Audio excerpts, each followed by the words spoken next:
सुतं देवं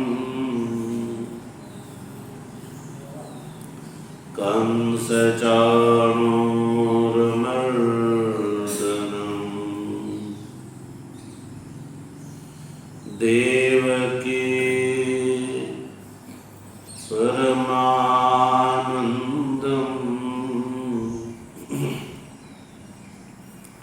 कृष्णं वन्दे जगद्गुरु मूकं करोति वाचालं पंगुं लंघयते गिरिं यत्कृपा तमहं वन्दे परमानन्दमाधवं शङ्करं शङ्कराचार्यं केशवं बादरायणं सूत्रभाष्य कृतौ वन्दे भगवन्तौ पुनः पुनः ईश्वरो गुरुरात्मेति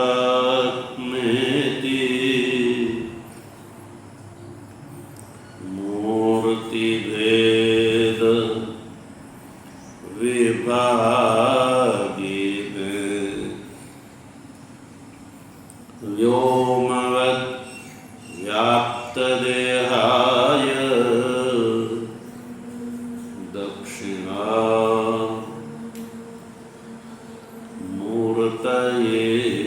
नमः। ओम शांति शांति शांति।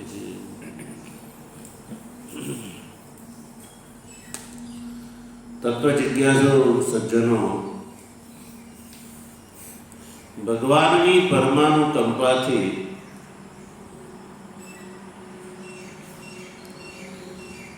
શ્રીમદ ભગવદ ગીતાના પુરુષોત્તમ યોગ નામક 15મા અધ્યાયના 11મા શ્લોકનો આપણે સભાષ્ય વિચાર કરી રહ્યા છીએ।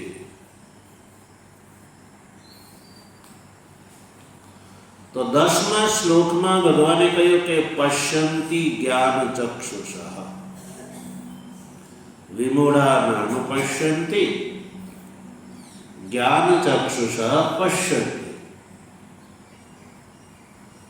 મૂઢ જીવો આત્મતત્વનું દર્શન કરી શકતા નથી। જ્ઞાન ચક્ષુષ પશ્યંતિ એટલે જે જ્ઞાન ચક્ષુથી યુક્ત છે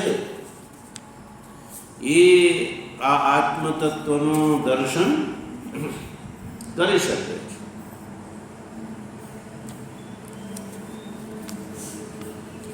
તો જ્ઞાન ચક્ષુ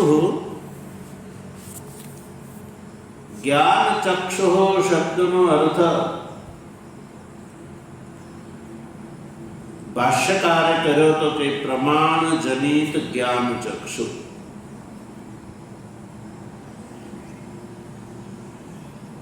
એટલે કે ન્યાય અનુગ્રહિત શાસ્ત્ર, ન્યાય અનુગ્રહિત શાસ્ત્ર એટલે ભગવાન ભાષ્યકારે જે શ્રુતિ સ્મૃતિ અને ન્યાયથી શાસ્ત્રનો જે અર્થ ઘટન ભાષ્ય દ્વારા કરેલું જે છે કે આ જે ગીતા ઉપનિષદ બ્રહ્મસૂત્ર અદ્વૈત વેદાંતનું પ્રતિપાદન કરે છે એવું કહેવાવાળું શાસ્ત્ર। તો આવું જે શાસ્ત્ર છે જ્ઞાનનું સાધન છે એવું 10મા શ્લોકમાં ભગવાને કહ્યું, જ્ઞાન ચક્ષુ શબ્દ. તો પછી પ્રશ્ન ઉભો થાય કે તો શાસ્ત્ર માત્રથી આત્માનું દર્શન સંભવ થયું એવું નક્કી થયું. તો પછી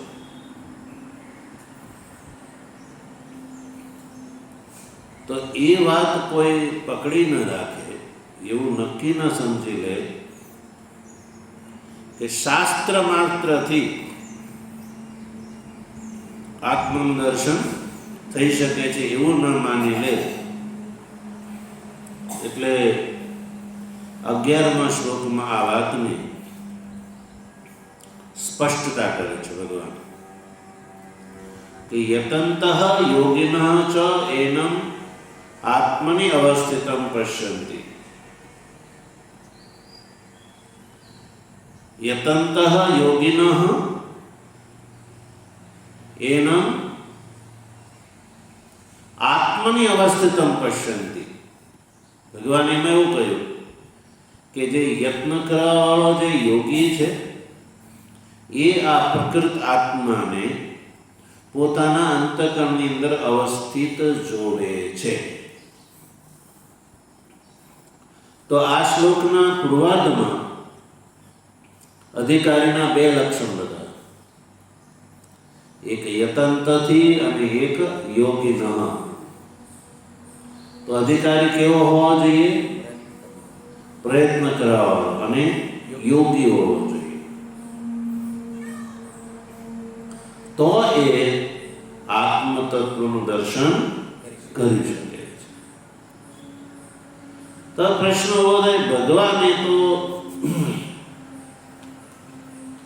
એ શબ્દ પ્રયોગ કરી દીધા યતંતઃ યોગિનઃ.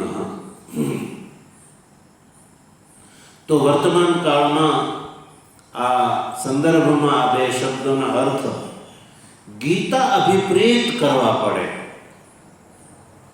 નહીં કે લોકમાં આ શબ્દને માટે જે અર્થ પ્રસિદ્ધ છે એની. યતંત એટલે પ્રયત્ન કરવા વાળો. તો પ્રયત્નનો પાર્ટિક્યુલર અર્થ અહીંયા સ્પષ્ટ કરવો જોઈએ.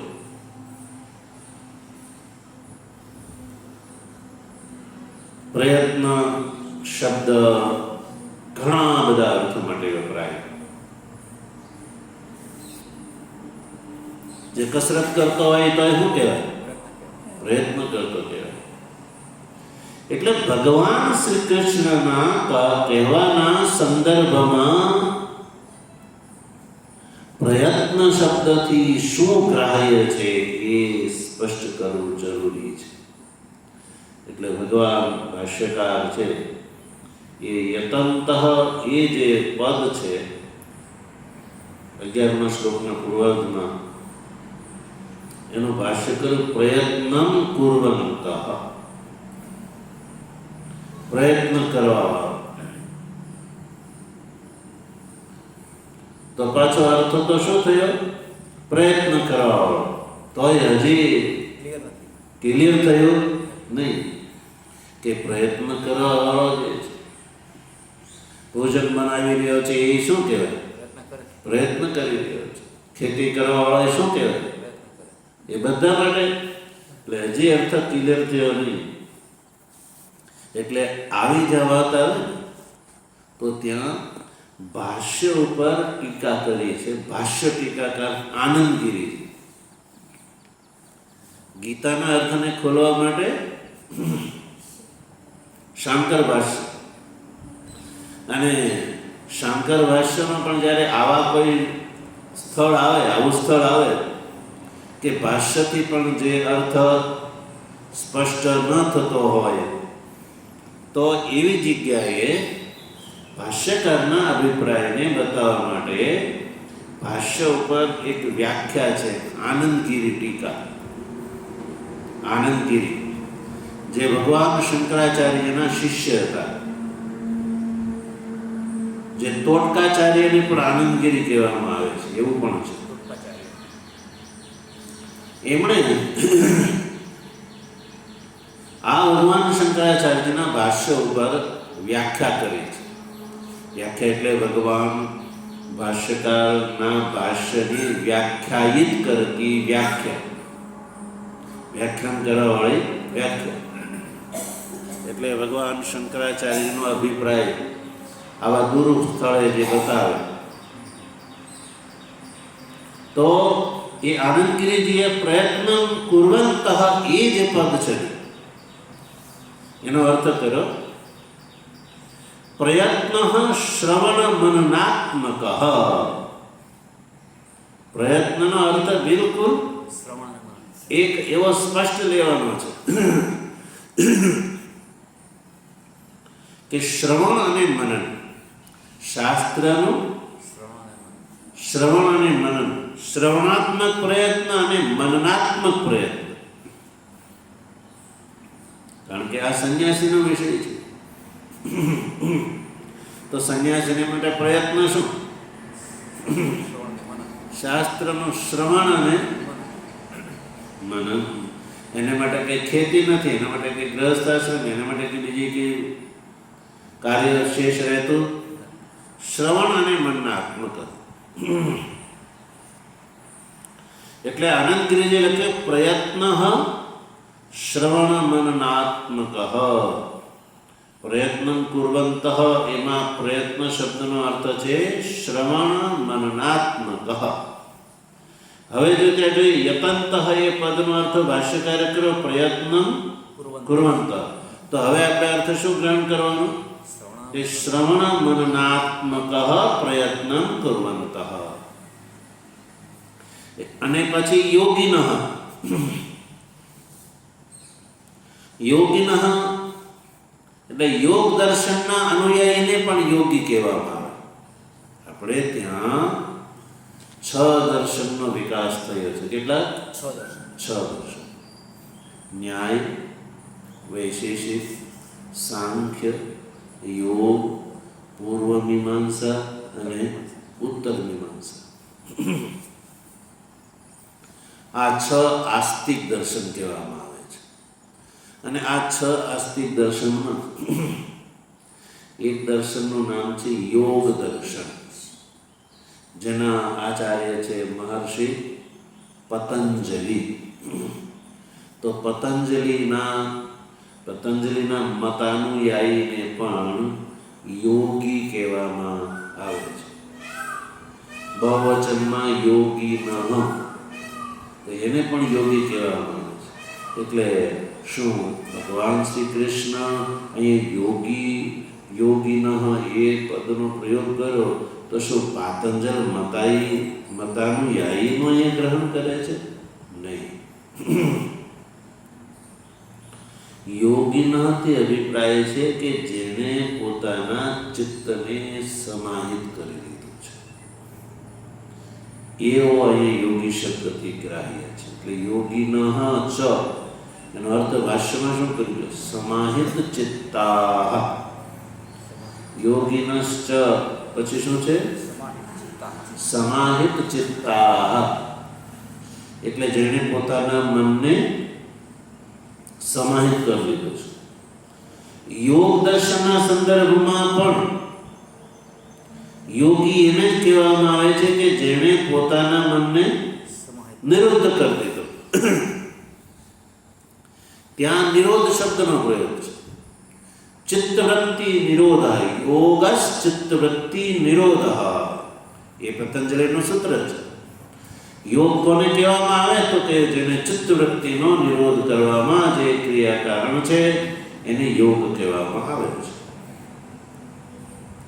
અર્થાત કે જેણે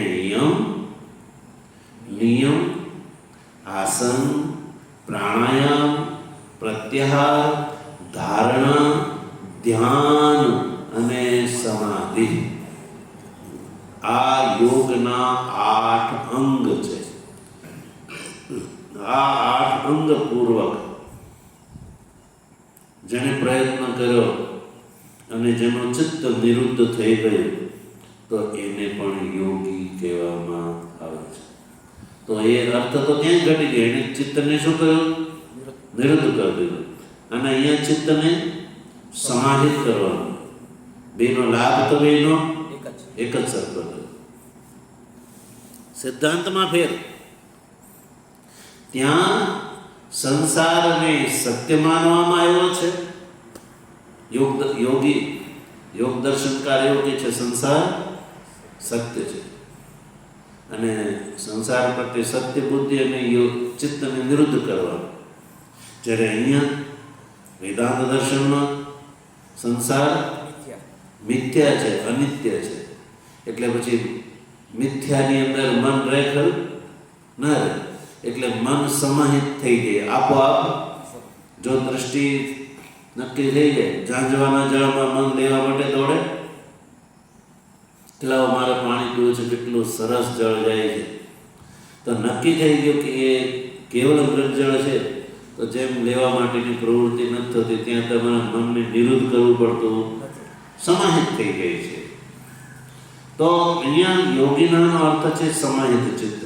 એટલે કે જેને આ સંસારમાં પ્રત્યે અવૈરાગ્ય છે, એટલે કે વિવેક વૈરાગ્ય આદિ સાધનથી સંપન્ન છે અને શ્રવણ મનન કરે છે, તો એનમ પશ્યંતિ આત્મની અવસ્થિતમ. એનમ એટલે આ પ્રકૃત આત્માને, જે આત્માની વાત ભગવાન શ્રી કૃષ્ણ કરી રહ્યા છે, એનમ એટલે એવા આત્માને જે શ્રવણ મનન કરે છે, સમાહિત ચિત્ત પૂર્વક વેદાંતનું શ્રવણ મનનાત્મક રૂપ જે પ્રયત્ન કરે છે, તો એવો અધિકારી આત્મની અવસ્થિતમ આત્માનમ પશ્યંતિ, પોતાના અંતઃકરણની અંદર જ પોતાના આત્માનું દર્શન અભેદ ભાવથી કરી શકે છે. આ વાત ક્લિયર થઈ ગઈ હોય ભગવાનના વચનથી. પછી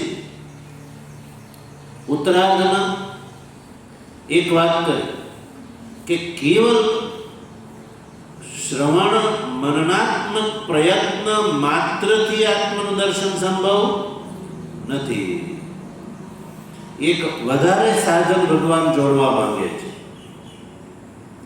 એક સાધન વધારે જોડવા માંગે છે. એટલે કેવલ પ્રયત્ન કરવા વાળો અને સમાહિત ચિત્ત બેવું હોવું જોઈએ. પ્રયત્ન શ્રવણ મનાત્મક પ્રયત્ન પણ હોવો જોઈએ અને સાથે સમાહિત ચિત્ત એ પરમ આવશ્યક છે. શ્રવણ મનનાત્મક પ્રયત્ન કરવાવાળો હોય અને સમાહિત ચિત્ત ન હોય તો એ આત્માનું દર્શન કરી શકતો નથી. એવું ભગવાને ઉત્તરાર્ધમાં કહ્યું. એટલે કે યતંત અપી અકૃત આત્મા અચેતસા એનમ ન પશ્યન્તિ. યતંત અપી એટલે પ્રયત્ન કરવાવાળો, ત્યાં યતંત શબ્દ ત્યાં આવ્યો ને. એટલે યતંત એટલે કે શાસ્ત્રનું શ્રવણ મનન કરવાવાળો હોય તો પણ જો એ વ્યક્તિ અકૃત આત્મા અને અચેતસ હશે તો એનમ ન પશ્યંતિ. એનમ અને પ્રકૃત આત્માનું ન પશ્યંતિ. તો યત્ન એટલે કે શ્રવણ મનનાત્મક પ્રયત્નની સાથે સાથે હું હોવો જોઈએ સંસ્કૃત આત્મા અને અવિવેકી એ બેવું હોવું જોઈએ. અચેતસ ન હોવો જોઈએ, અકૃત આત્મા ન હોવો જોઈએ અને અચેતસ ન હોવો જોઈએ. શ્લોકના સંદર્ભમાં શબ્દનો પ્રયોગ કરીએ તેવો જ હોય કે યત્ન કરવા વાળો હોય પણ અકૃત આત્મા અને અચેતસ હોવો જોઈએ નહીં. यदि अकृत आत्मा हशे, अचेतस हशे, ए गमे એટલું શ્રવણ મનન કરશે તો એને આત્મદર્શન સંભવ નથી. એટલે શ્રવણ મનનની સાથે સાથે સંસ્કૃત આત્મા અને વિવેકી બેવ જરૂરી છે. એટલે અકૃત આત્મા કોને કહેવામાં આવે એ વાત બાકી રહી ગઈ હતી. જો ભાષ્યમાં યતંતોપી અકૃતાત્મા એટલે યતંતોપી પછી ભાષ્યકાર શું લખે છે? નહીં, ભાષ્યમાં યતંતોપી, પછી શાસ્ત્રાદિ પ્રમાણે, એટલે શાસ્ત્રાદિ પ્રમાણથી યતંત એટલે શ્રવણ મનન કરવાવાળો હોય, પણ જો અકૃત આત્મા હશે તો એનો ન પશ્યતિ, તો એ આત્મ તત્વનું દર્શન નહીં કરી શકે. હવે અકૃત આત્માનો અર્થ છે જો અસંસ્કૃત આત્માન, બરોબર, જેમ અસંસ્કૃત આત્માન. હવે એ અસંસ્કૃત પછી જે આત્માનો શબ્દ છે ને એનો અર્થ છે અંતકરણ. ત્યાં આત્મ શબ્દનો અર્થ છે અંતકરણ. એટલે અસંસ્કૃત આત્માનો અર્થ થયો અસંસ્કૃત અંતકરણ વાળો, એટલે સંસ્કાર રહિત. અસંસ્કૃતનો અર્થ છે સંસ્કારથી રહિત, સંસ્કૃત જેનું અંતકરણ નથી. સંસ્કૃતનો અર્થ છે શુદ્ધ. સંસ્કૃત અંતકરણ એટલે શુદ્ધ અંતકરણ વાળો. જો સ્વાભાવિક રૂપથી તો બધાનું અંતકરણ અશુદ્ધ જ હોય છે.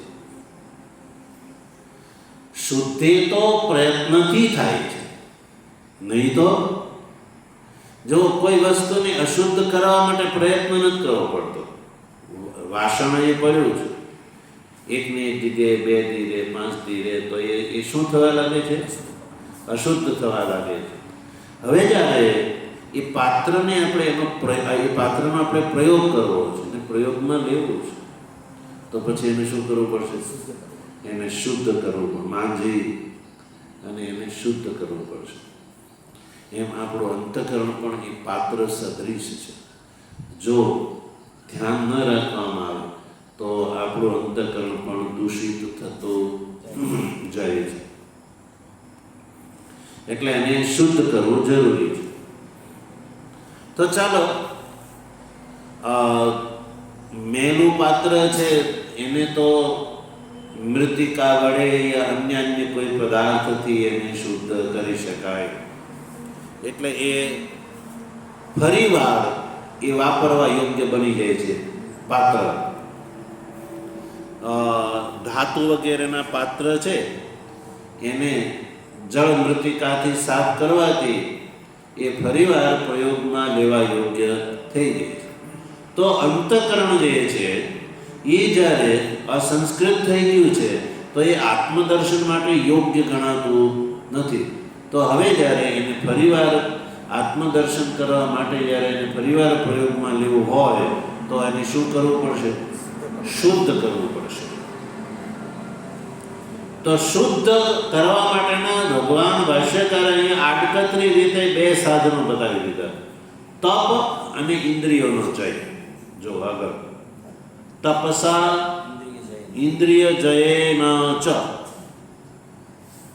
તપસા ઇન્દ્રિય જય, એટલે અંતકરણને સંસ્કૃત કરવા માટે આ 2 સાધન છે, એક તપ અને એક ઇન્દ્રિયોનો જય. તો હવે એવો અર્થ થયો કે જેણે તપથી અને ઇન્દ્રિયોના જયથી જેણે પોતાના અંતકરણને શુદ્ધ નથી કર્યો એવા વ્યક્તિને શું કહેવામાં આવશે? અસંસ્કૃત આત્મા. આવો અસંસ્કૃત આત્મા હશે અને એ શ્રવણ મનન ગમે એટલું કરતો હશે તો એ આત્મદર્શનનો અધિકારી નથી. એટલે તપ અને ઇન્દ્રિયોનો જય એ પણ શ્રવણ અને મનનની સાથે સાથે જરૂરી છે એવું ભગવાન શ્રી કૃષ્ણના કહેવાનો અભિપ્રાય થાય છે.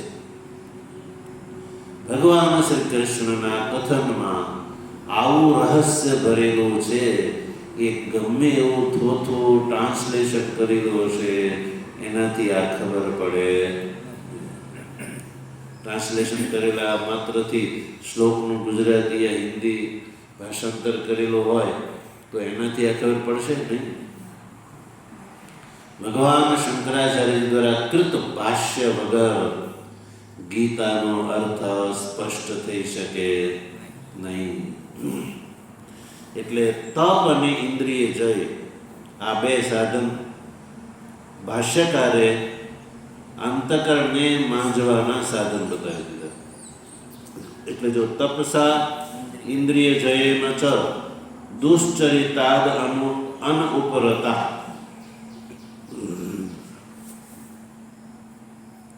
હવે અસંસ્કૃત આત્મા જે કહ્યું ને ભગવાને, પહેલા તો શ્લોકમાં તો અકૃત આત્મા શબ્દ છે, અકૃત આત્મા.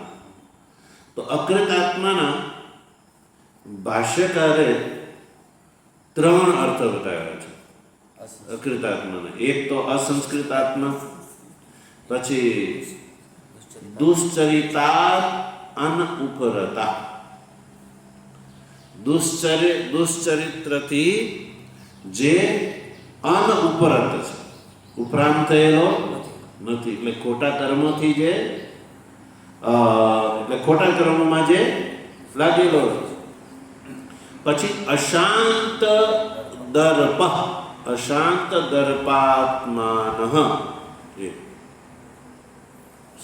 કે જેનો દર્પ શાંત નથી, એટલે મિથ્યાભિમાની છે, દેહાભિમાની છે. દેહ, ઇન્દ્રિય, મન, બુદ્ધિ, વિષય આ બધાનું, દેહ, પુત્ર, પત્ની, પરિવાર, ઘર બધાનું અભિમાન જેને છે,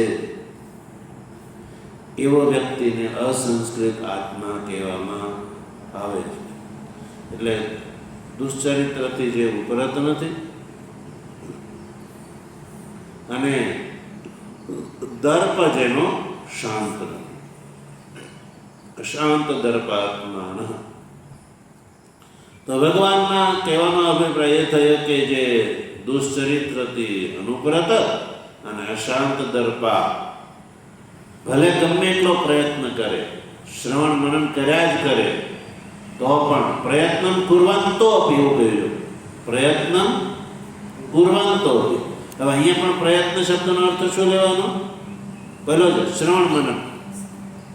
તો એ શ્રવણ મનન ભલે કર્યા કરે, પણ એવા દુશ્ચરિત્રથી અનુપ્રત અને અશાંત દર્પા એ પ્રયત્ન કર્યા કરે છે, છતાં પણ ન એનમ પશ્યંતી, એના મને આ પ્રકૃત જે આત્મા છે એનું એ દર્શન કરી શકતો નથી. સાથે સાથે એના માટે એક શબ્દનો પ્રયોગ ભગવાને કર્યો, અચેતસ. જો છેલ્લે અચેતસ એ મૂળ શ્લોકમાં ભગવાને પ્રયોગ કર્યો છે, ન એનમ પશ્યંતી અચેતસ. તો અચેતસ એ પણ એક લક્ષણ લઈ લેવાનું, દર્શન નહીં થવામાં કારણ, આત્મતત્વના દર્શનનું નહીં થવામાં કારણ એક અચેતસ પણ હોગે. અચેતસ મને અવિવેકીના, જે વિવેકી નથી, જે સંસાર અને પરમાત્માના બેઉમાં વિવેક કરી શકતો નથી, કે સંસારમાં અને પરમાત્મામાં બેમાં વિવેક નથી કરી શકતો. જો વિવેક કરી શકતો હોત, હીરો અને પથ્થરો એ બેઉમાં વિવેક ન કરી શકતો હોય એવો વ્યક્તિ હીરાને ફેંકી દેશે, પથ્થરાને ગ્રહણ કરશે. પણ વિવેકી હશે તો હીરા અને પથ્થરાને બેઉને જો જાણતો હશે તો એ હીરાનું ગ્રહણ કરશે અને પથ્થરાને છોડી દેશે, તો એ વિવેકી કહેવાય. પણ હીરાને છોડી અને પથ્થરાને ગ્રહણ કરી રાખે તો એ અવિવેકી કહેવાય. તો સંસારની યથાર્થતા અને પરમાત્માના સ્વરૂપને જાણવાવાળો શું કરશે? પરમાત્માના સ્વરૂપને માટે પ્રયત્ન કરશે અને સંસાર પ્રત્યેથી એ વિરક્ત થઈ જશે. હવે જે સંસાર પ્રત્યે સરક્ત કોણ છે, જેને ભગવાનની મહિમાનો ખબર નથી, એ શું કરશે? સંસારમાં જ પડ્યો પાથર્યો રહેશે. એટલે અવિવેકીનો અર્થ થયો કે જેને વિવેક નથી, પરમાત્મા અને સંસારમાં શું ગ્રાહ્ય છે, શું ત્યાજ્ય છે, એવો વ્યક્તિ તો સંસારને પકડશે, તો એવો અવિવેકી ક્યારેય આત્મતત્વનું દર્શન કરી શકવાનો નથી. એટલે અનુપ્રત, દુશ્ચરિતાદ અનુપ્રત, અશાંત દર્પા અને અવિવેકી, આ 3 જે છે એ મનને અસંસ્કૃત કરવાવાળા છે. આવા લક્ષણોથી યુક્ત મનુષ્યને અસંસ્કૃત આત્મા કહેવામાં આવે છે. તો એ ભલે પ્રયત્ન કર્યા કરે પણ તો એને લાભ થતો નથી. શાસ્ત્રનો તો સાથે સાથે શ્રવણ મનનની સાથે સાથે શું હોવું જોઈએ? સંસ્કૃત મન પણ હોવું જોઈએ. એટલે જે પાછલા શ્લોકમાં કહ્યું હતું ને, જ્ઞાન ચક્ષુષ પશ્યતિ, તો જ્ઞાન ચક્ષુ એટલે શાસ્ત્ર ચક્ષુ એટલે શ્રવણ મનન. શ્રવણ મનન કરવાવાળો આત્મતત્વનું દર્શન કરી શકે છે. એટલે એની સાથે સાથે કોઈ એમ ન સમજી લે કે જ્ઞાન ચક્ષુ શાસ્ત્ર પ્રમાણ યા શ્રવણ મનન જ એક કારણ છે. સાથે સાથે ભગવાને કહી દીધું સંસ્કૃત મન પણ જરૂરી છે. એટલે સંસ્કૃત મનવાળો જે છે આત્મતત્વનો અને પ્રયત્ન શ્રવણ મનન કરવાવાળો આત્મતત્વનું દર્શન કરી શકે છે. એ વાત અહીંયા સ્પષ્ટ થઈ ગઈ. અને મનને સંસ્કૃત કરવા માટેના સાધનોનો પણ ઉલ્લેખ ભગવાન ભાષ્યકારે પ્રસંગથી કરી લીધો. તપ અને ઇન્દ્રિયોનો જય. ઇન્દ્રિયો પર વિજય હશે તો ઇન્દ્રિયોના માધ્યમથી અંતઃકરણની અંદર દૂષણ પ્રવેશ કરશે નહીં. એટલે ઇન્દ્રિયોનો જે પરમ આવશ્યક છે. અને તપ એટલે સહનશીલતા, દ્રઢતા, એ પણ તપના અર્થ લેવાનો છે. નિશ્ચય, તપનો અર્થ છે દ્રઢ નિશ્ચય કે મારે આ છોડવાનું નહીં. તો કંઈક કષ્ટ આવે તો શું કરે લોકો? છોડી દે કે મારે આમાં કંઈ પડવું નથી. એટલે તપ અને ઇન્દ્રિય દ્વારા જે શ્રવણ મનન કરે છે તો એ આત્મતત્વનું દર્શન કરી શકે છે. આ વાત ભગવાન શ્રી કૃષ્ણએ 11મા શ્લોકમાં સ્પષ્ટ કરી દીધી. તો આ રીતે ભગવાન શ્રી કૃષ્ણએ અત્યારે આ જે મુખ્ય અહીંયા સુધીમાં 3 વાત બતાવી. કઈ 3 વાત એ આપણે જોઈ લઈએ. જો આગળના ભાષ્યમાં આગળનો જોઈ લઈએ.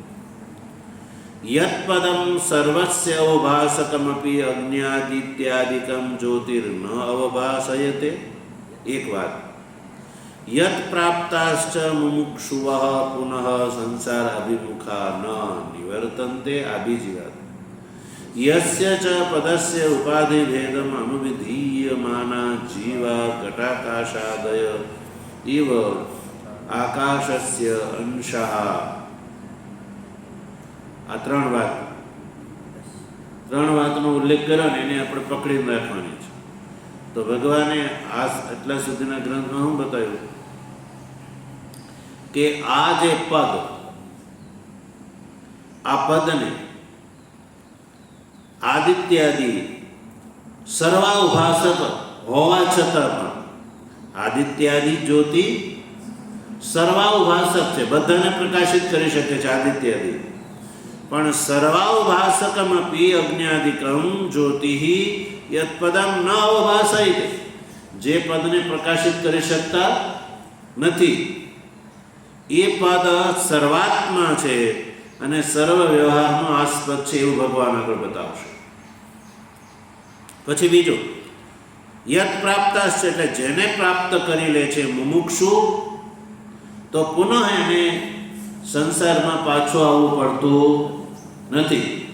એવા પદનું સર્વાત્મત્વ અને સર્વ વ્યવહારાસ્પદત્વ જે છે એ ભગવાન આગળ બતાવવા જઈ રહ્યા છે.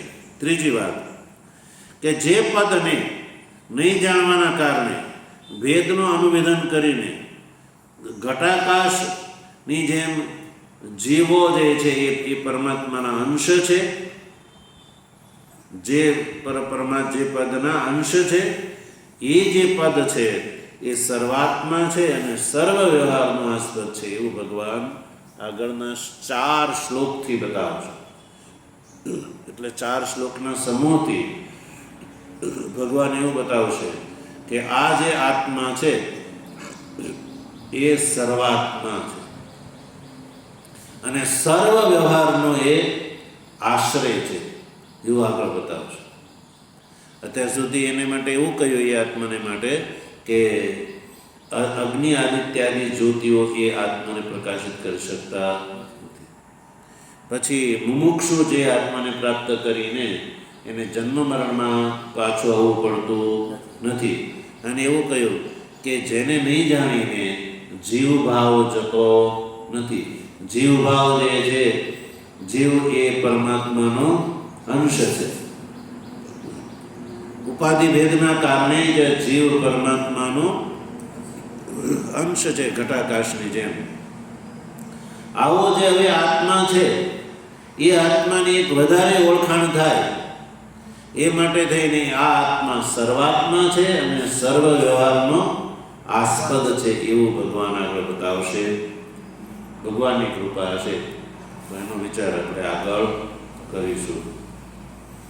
ઓમ વસુદેવ સુતં દેવં કંસચાણૂરમર્દનમ દેવકી પરમાનંદમ કૃષ્ણં વંદે જગદ્ગુરુ.